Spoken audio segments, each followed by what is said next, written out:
Hi friends, Bommi Siddharth சீரியலில் ஒரு அட்டகாசமான எபிசோட் பற்றி பார்க்கலாம் வாங்க.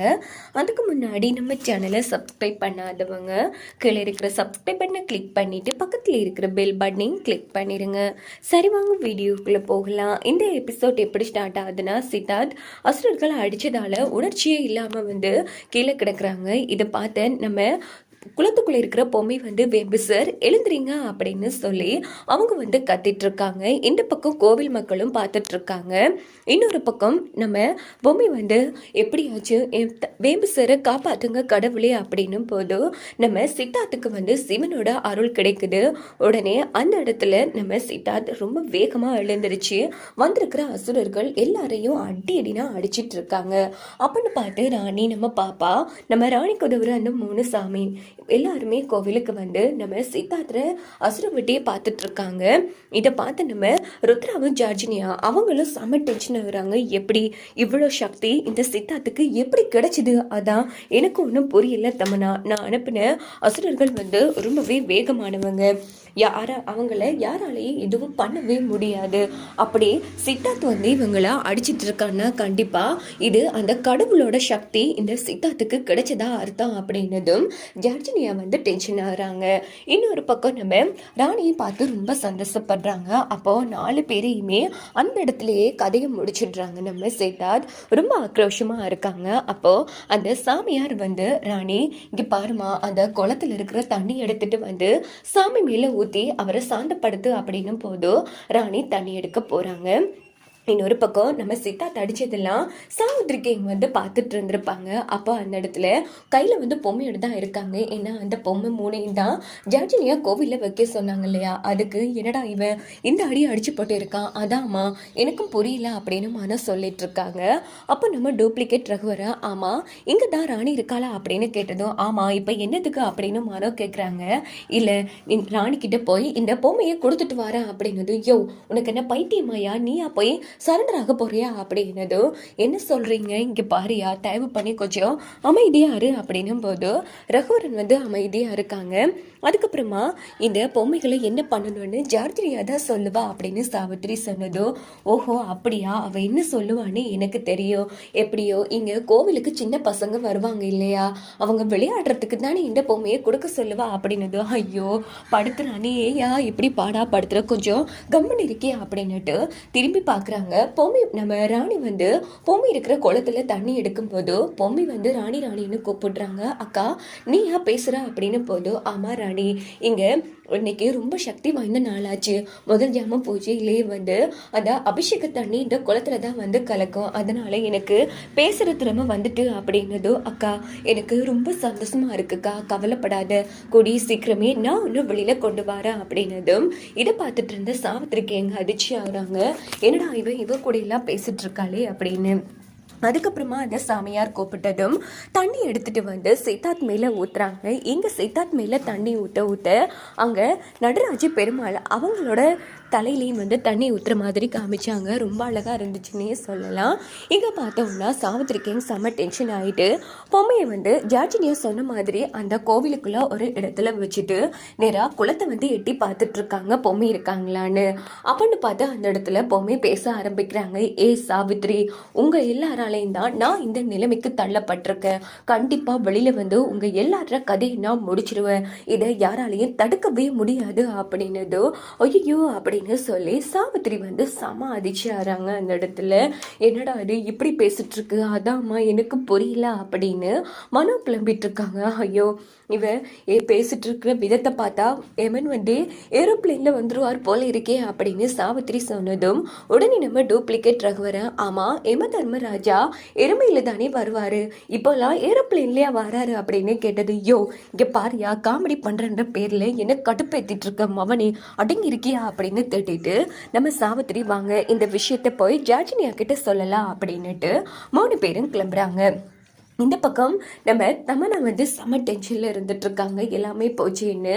அதுக்கப்புறமா பார்த்தோம்னா நம்ம தமன்னா வந்து ஜார்ஜினியாவும் ருத்ராவும் என்ன பண்ணுறாங்கன்னா, எப்படியாச்சும் இந்த 2வது ஜாம பூஜையை வந்து தடுத்து நிறுத்தணும் ஜார்ஜினியா, இல்லைன்னு சொன்னால் கண்டிப்பாக ராணி வந்து வெற்றி பெற்றுவான். இங்கே பாருங்கள், இப்போ ஒரு இடத்துல கெட்ட சக்தி இருந்துச்சுன்னா தெய்வ சக்தியும் இருக்கும். இப்போது தெய்வ சக்தியோட ஆதிக்கம் ரொம்ப அதிகமாக இருக்கும். அது மட்டும் இல்லை, அந்த கருட மலை ஒன்று இருக்குது, அந்த மலையில் வந்து விளக்கு எரிஞ்சால் மட்டும்தான் கோவிலில் விளக்கு எரியும். அதுக்கு அந்த பூஜை வந்து நல்லபடியாக நடக்கணும். அந்த இப்போ முதல் ஜாம பூஜை நல்லபடியாக நடந்து முடிஞ்சிருச்சு. 2வது ஜாம பூஜை வந்து நல்லபடியாக நடக்கணும்னா கருட மலையில் விளக்கு எரிஞ்சால் மட்டும்தான் அது சாத்தியமாகும். அந்த விளக்கை வந்து எப்படியாச்சும் எரிய விடாமல் பண்ணோம்னா ஈஸியாக இந்த பூஜையை தடுத்து நிறுத்தி நம்ம ராணி சித்தார்த் கதையை முடிக்கலாம் அப்படின்னதும், இப்போ என்ன பண்ணுறது, தெய்வ சக்தி கிட்ட என்ன நடக்குது, எப்படி போகிறது ஒன்றும் புரியலையே அப்படின்னு போதும். இது எல்லாத்துக்கும் தலைவரான ஜாமால மட்டும்தான் முடியும். நம்ம ஜாம கூப்பிட்டு கேட்கலாம் அப்படின்னு ருத்ராவும் தமனாவும் அவங்க கையை வந்து வெட்டி சிகப்பை வந்து வைக்கிறாங்க. அப்படின்னு பார்த்து அவங்களோட தலைவன் ஜாம் பாராங்க. என்ன உதவி வேணும் சொல்லு தமனா அப்படின்னு போதும். கருட மலையில விளக்கு எரியக்கூடாது, எப்படியாச்சும் அந்த விளக்கு எரியறதை தடுத்து நிறுத்தி ஆகணும் அப்படின்னு போதும். இங்க பாரு, ராணி வந்து இப்போ மிகப்பெரிய வேலை பார்த்து வச்சிருக்கா. ஒரு மக்கள் அம்மன் நோயால் பாதிக்கப்பட்டிருக்காங்க, அவ எப்படியோ காப்பாத்திட்டா. இப்போ அந்த பாவம் வந்து அவ குழந்தையையும் அந்த சித்தாத்தையும் சார்ந்துருச்சு. இப்போ அந்த சித்தாத்தை வந்து அசுரர்களை வேட்டையாடல, அந்த தெய்வம் தான் வேட்டையாடி இருக்கு. எனக்கு என்னமோ ராணி சித்தார்த் கதையை முடிக்கிறது நம்பிக்கையா தோணல. ஆனா எப்படியாச்சும் இந்த 2வது கால ஜாம பூஜை நடத்த விடாம தடுத்து நிறுத்தலாம் அப்படின்னது எப்படி முடியும் அப்படின்னு நம்ம ஜார்ஜினியா கேட்குறாங்க. இங்க பாருங்க, இப்போ கருட மலையில விளக்கு எரிஞ்சா மட்டும்தான் கோவில்ல விளக்கு எரியும். கோவில்ல விளக்கு எரிஞ்சா மட்டும்தான் 2வது ஜாம பூஜை நிறைவு பெறும். அதனால விளக்கு எரியாம தடுத்து நிறுத்தி அந்த கருடனை வந்து உன் கட்டுப்பாட்டுக்குள்ள கொண்டு வா. ஏன்னா கருடன் தான் போய் கருட மலையில விளக்கு வைக்கிறது அப்படின்னதும், சரி அப்படியே பண்ணிடுற அப்படின்னு சொல்லிட்டு உடனே ஜார்ஜினியாவும் ருத்ராவும் வந்து ஒரு பூஜை பண்ணி கழுகோட சிறகை வந்து உடைச்சி அவங்களோட கட்டுப்பாட்டுக்குள்ள கொண்டு வந்துடுறாங்க. இப்போ கழுகால வந்து நேரா கருட மலையில போய் விளக்கு வைக்க முடியாது. இந்த பக்கம் பார்த்தோம்னா நேரா சித்தார்த்தை தான் காமிக்கிறாங்க. அவங்க வந்து அடிச்சாங்க இல்லையா, உடம்பெல்லாம் ரொம்ப வலிக்குது போல. அப்போ ராணி வந்து என்ன ஆச்சு அப்படின்னு போதும், உடம்புலாம் ஒரு மாதிரி இருக்கு அப்படிங்கிறாங்க. கோவிலில் வர போற எல்லாரும் சீதாத்தை கும்பிடுறதும் காலில் விழுறதும் மாதிரி இருக்காங்க. ராணி என்ன ஆச்சு அப்படின்னு போதும், அசுர வேட்டை ஆடினதை எல்லாத்தையும் ராணி சித்தார்த் கிட்ட சொல்லி முடிச்சதோ சித்தார்த் வந்து ஆச்சரியப்படுறாங்க. ஆமா, வீட்டில் இருக்கிற யாரும் இன்னும் வரலையே ராணி அப்படின்னு சித்தார்த் கேட்குறாங்க. ஐயோ, தாடிக்காரன் கிட்ட சொன்னா பயப்படுவான் அப்படின்னுட்டு உடனே ராணி வந்து இப்போதான் ஐயா ஃபோன் போட்டு சொன்னேன், அவங்க வந்துட்டு இருக்காங்க, வா நம்ம பூஜை பண்ணலாம் அப்படின்னுட்டு ஊர் மக்கள் அங்கால அந்த சாமியார் எல்லாரும் ஒன்று கூடி இருக்காங்க. இங்கே பாருப்பா சித்தார்த், உனக்கு அந்த இறைவனோட அருள் பரிபூர்ணமாக இருக்குப்பா, எங்கள் எல்லாருக்கும் மனசு நிறைவாக இருக்குது அப்படின்னு போதும். இப்போ 2வது கால ஜாம பூஜை நடக்கணும். அதுக்கு 12 ஊர்ல இருந்து வர மக்கள் இன்னும் வர இல்லையே, அவங்க வந்தால் தானே இந்த பூஜை நிறைவு பெறும் அப்படின்னதும் ராணி அதிர்ச்சி ஆறாங்க. அப்போ அந்த சாமியார் வராங்க. இங்கே பாருங்க, இப்போ அந்த கருட மலையில் வந்து விளக்கு எரியணும். அதே டைம் அங்கே விளக்கு எறின அடுத்த நொடியே கோவிலில் இருக்கிற வேள்வியில் வந்து விளக்கு எரியும். அதுக்கப்புறமா அந்த 12 ஊர்ல இருந்து வந்த மக்கள் இந்த பூஜையில கலந்து கொண்டு அவங்களும் விளக்கு வைப்பாங்க. அப்படி இந்த 3 இடத்துலையும் ஒரே டைம்ல விளக்கு எரிஞ்சா மட்டும்தான் இந்த 2வது கால ஜாம பூஜை நிறைவு பெறும். ஆனா கருட மலையில விளக்கு இந்த பாட்டி எரியாது அப்படின்னதோ எல்லாரும் சம அதிர்ச்சி ஆறாங்க. என்ன சாமி, நீங்களே இப்படி சொன்னா என்ன பண்றது, கொஞ்சம் தெளிவா சொல்லுங்க அப்படின்னதோ. இங்க பாருங்க, இப்போ கருட மலைக்கு வந்து யாராலையும் போகவே முடியாது.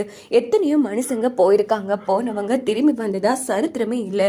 100 வருஷம் ஜென்ம கணக்குல நடந்தாலும் மலை நம்மளை தாண்டி தள்ளி தள்ளி போற மாதிரி இருக்கும் தவிர மலைக்கிட்ட யாராலையும் நெருங்கவே முடியாது. அந்த கருடன் தான் மலையில போய் விளக்கு வைப்பான். ஆனா இந்த வாட்டி கருடனால விளக்கு வைக்க முடியாது அப்படின்னதோ எல்லாரும் அதிர்ச்சி ஆறாங்க. சாமி, எதுக்காச்சும் எப்படியாச்சும் இந்த 2 கால ஜாம பூஜை நடக்கணுமே சாமி.